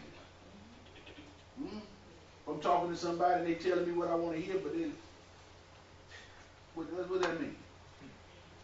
You didn't break the wall yet. That's it. So do I need to have good eye contact? I don't like looking into people's eyes, personally. I got issues with that. Yeah, I can't talk to you and just we talking. I'll make myself do it, and then I find I can't do this. It's not what I do. But when I'm talking, I'm gonna express it. I let you use my hand. I'm looking all around. I'm gonna be making intermittent eye contact, but I ain't be like my eyes ain't gonna be jumping in line. I just can't talk. Me and Darren we talking, man. Darren been in my office before. I be looking all around. We don't just I just can't.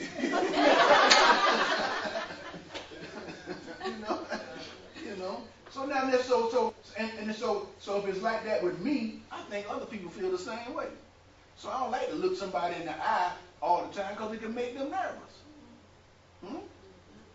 And how do I gauge what up? So I look at other aspects of their body language. When I'm talking and they start leaning toward me, they put their hand on their jaw. That means, man, come on. Bring it on. I want some more. That eyebrow arch up. That smile, you get somebody that ear start jumping up and down. Here's what I would do. I won't say take a class on that, but there are books that you could pick up on body language that can help you understand. Well, that's all part of the arsenal of tools that you use to deal with people. Because after all, it's still about dealing with a relationship, is it not? Okay. And so we got to listen to the customer, verbally and non-verbally. When they get up and start walking to the door, what that mean? How many times you quit?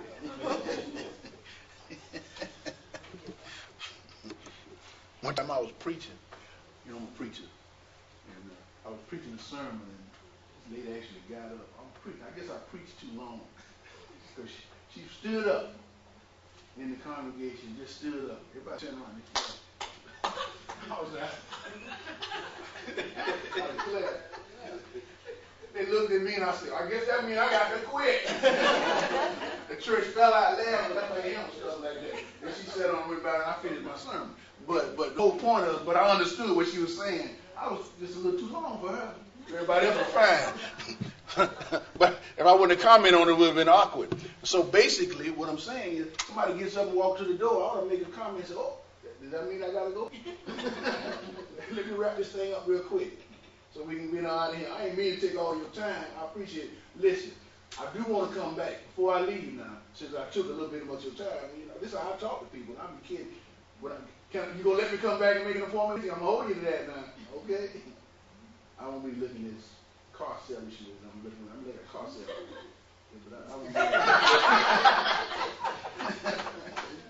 Can you buy this? Can I sell you this used car? No, I don't do it. All right. Develop a need of uncovering a discrepancy between the way things are and the way they should be. What does that mean? Am I questioning? Develop a need by uncovering a discrepancy between the way things are and the way they should be. How would you like to see it? How is it today? What does the difference relate to you in terms of time, dollars, energy, effort, whatever the case may be? How would you like to award your employees today? How are you doing it? How would you like to? How are you doing it today? Okay? What's keeping you from getting to do it the way that you really want to do to be called? Well, suppose I could provide you this, since we're talking cost. If I bring you a solution that's going to be within whatever your cost parameters, how can I finish that up with a close? When y'all pros? Huh? I'm sorry, You were paying I was attention. so focused on your PowerPoint here. She so nodded out. She nodded out on me. She went to sleep. That's all right.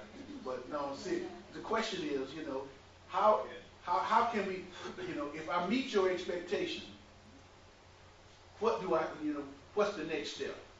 I guess that's it. What do we have to do to make a deal? How many tickets would you want? Right. Okay. What will be sufficient? What will be sufficient? Okay, good. Something along those lines. Now you got them thinking. Because what you really want to do, see, there's a void between needs, wants, and desires. And if you're helping somebody, I'm trying to help them, then I'm going to satisfy a need. And if I satisfy a need, I might be able to satisfy a want. And I might be able to satisfy a desire. But each one of those are different.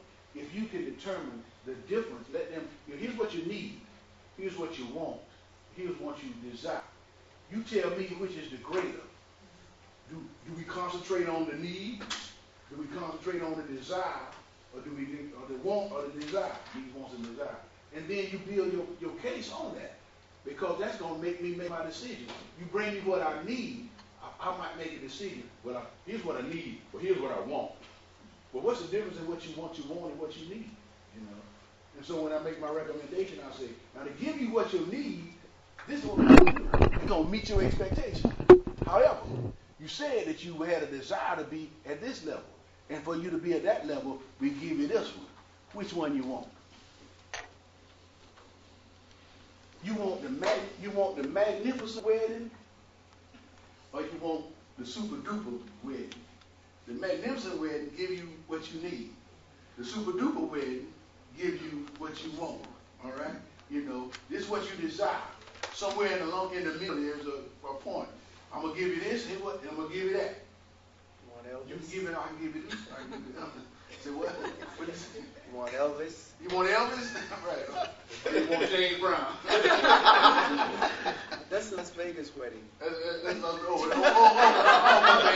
I want James Brown, South Carolina. That's good. Bottom line is you're giving them an option.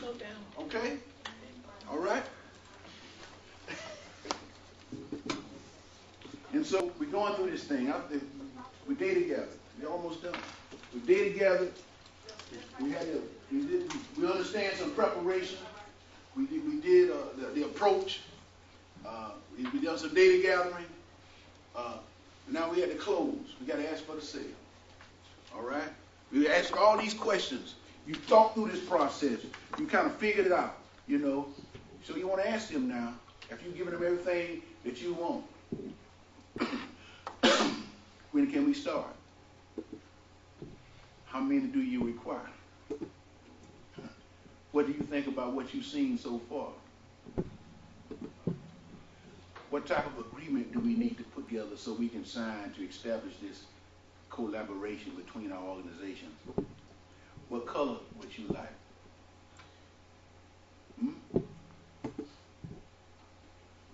Basic, simple closing techniques.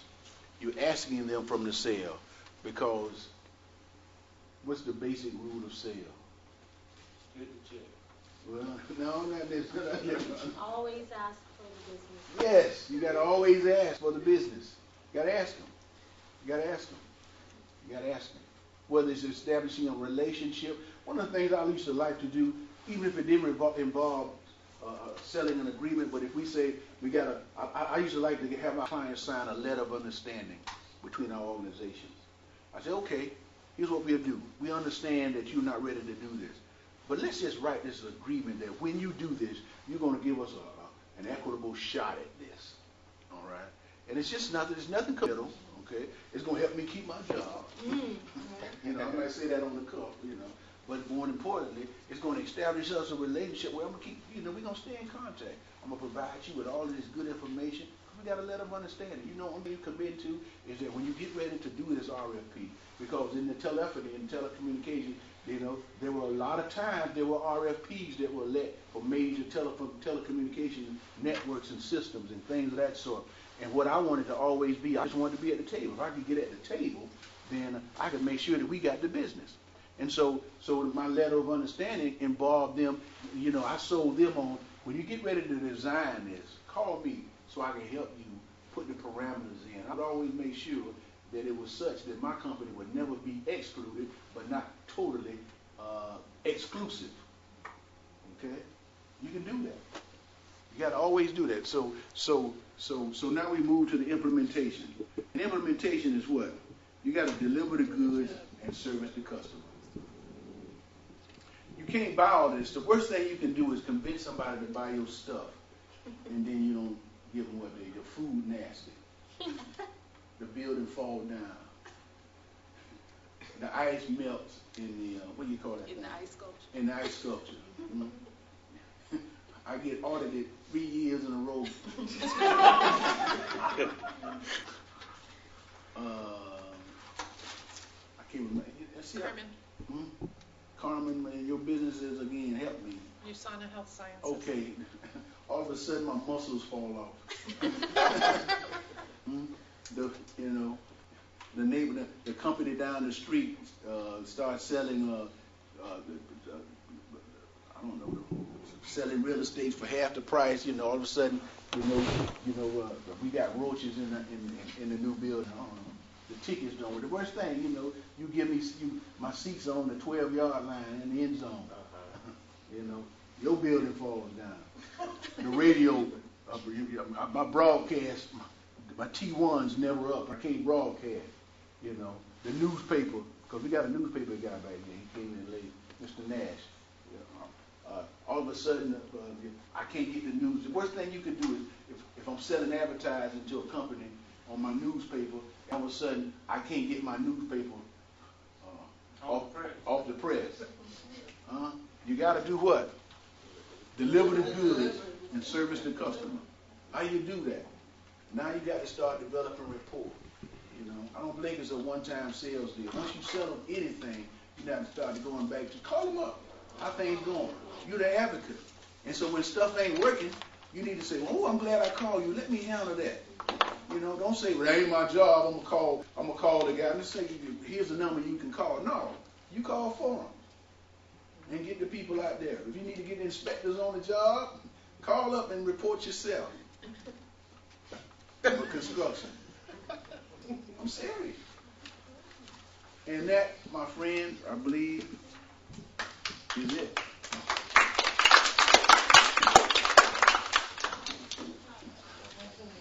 Any questions, comments, or criticisms? Loved it. Oh, bless your heart. Thank you. Really? Simple. Great. Simple. Oh, you know it's about nothing new. You know what? You know, the book says there's nothing new under the sun. I believe that. You know, we've been doing this for years. Some of us have been doing it and not even know we were doing it. Okay? But now you're doing it, and you got a word that you can say, okay, this is the approach. I can make it better. This is the day together. I can make it better. Because now I understand. We can, so it's about being, you're in sales, and being in sales is a thinking person's game. Thank y'all for coming. Let me give a commercial for the African American Chamber of Commerce of Central Florida. As you heard me in the beginning, our mission is to be the preeminent advocate of entrepreneurism for small business in Central Florida. We are about helping businesses do better. If you're a business, it doesn't matter what it is. If you want to be in a position where you can get a hookup, I ask you to join the African American Chamber of Commerce and take advantage of some of the hookups that we can actually provide. Oh. That's just Oh, okay. She took it somewhere. advertising purposes on it. Okay. Oh, okay, for the internet. All right. And so I want you to consider joining our chamber. I want you to consider August 16th. August 16th, 2009, we're having our summer empowerment luncheon. 2010. All right, well, that was last year. 2010, August 16th, 2010, we're having our empowerment luncheon. All right, it's going to be at the DoubleTree Hotel at 10100 International Drive. Our speaker will be the Honorable Corrine Brown, U.S. Congresswoman and Chairman of the Rail Transportation Committee in the United States House of Representatives. I believe that's one of her committees. In addition, she's going to speak to us specifically. We all heard about high-speed rail and the impact. Not a person in here is going to not be impacted by high-speed rail from a contractual standpoint if you jump on this thing, okay? And so I implore you to come and hear what she had to say, because even though in 2015 is probably when that thing will be operational, there's a lot of construction, there's a lot of things that's got to be done, there'll be opportunities for everybody in here, one way or another, to partake in that. And you won't get in it, and you can't win it, and you can't be in it unless you know what it's all about. But for a lack of knowledge, the people shall perish. Don't die by the wayside. Come get some knowledge, hear what's going on, and come out and network with the 400 individuals, 300 individuals that's going to be at that function. There's going to be all business people, all opportunities for you to make new contacts and sell your service, your real estate, your vitamins, your tickets. Well, I just can't figure out what it is. It's the University of Miami, yeah. Fam, right. Newspapers, whatever it is. If you don't do the networking to start this process, then all this been no. Okay? Thank y'all for coming. Hope you have a nice day. Please enjoy whatever's left, and we'll see you next time. Give yourselves a round of applause. Thank you.